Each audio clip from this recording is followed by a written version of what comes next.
Thank you for joining us on this Thursday, April 21st.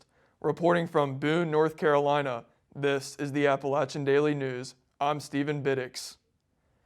Former Minneapolis police officer Derek Chauvin has been found guilty of all charges related to his role in the killing of George Floyd. Chauvin is charged with second-degree unintentional murder, third-degree murder, and second-degree manslaughter. Chauvin now faces a possibility of up to 75 years in prison if sentenced to the maximum on all three charges. After the verdict, Chancellor Everett sent an email saying, quote, "The discussions and emotions associated with this trial can bring us together as a community. We value the importance and power of your voices," end quote.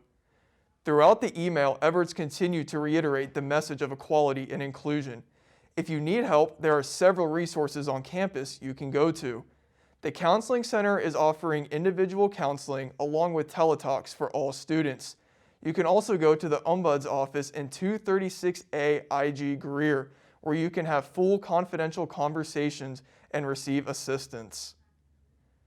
App State student Dalton George has officially announced he is running for Boone Town Council this November. George's platform will revolve around housing, environmentalism, and voting rights.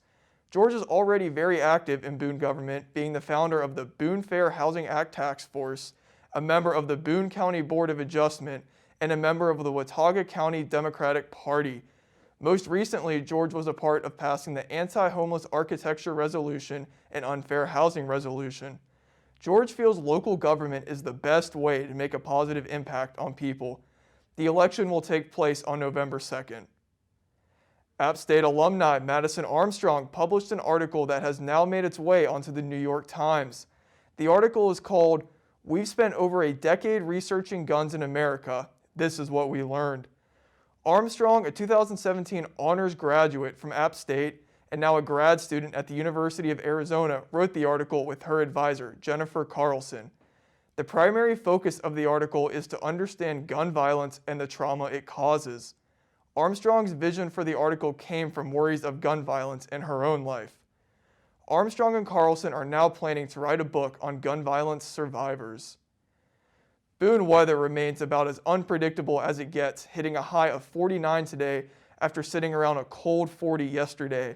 You can expect clouds out for most of the day, and winds will range from 10 to 20 miles per hour all day long.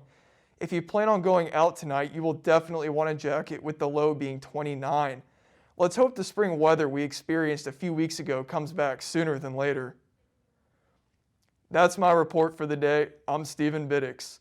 Make sure you follow us on Facebook, Instagram, and Twitter at App Weekly News for all the latest updates on news around the high country. And be sure to tune in on Friday to watch our weekly newscast, the Appalachian Weekly News, for more updates on these stories. This is our last episode of the Appalachian Daily News for the season. Thank you so much for tuning in. Join the Appalachian Weekly News again this fall on AppTV for more coverage of the high country. For the Appalachian Daily News, thank you for watching.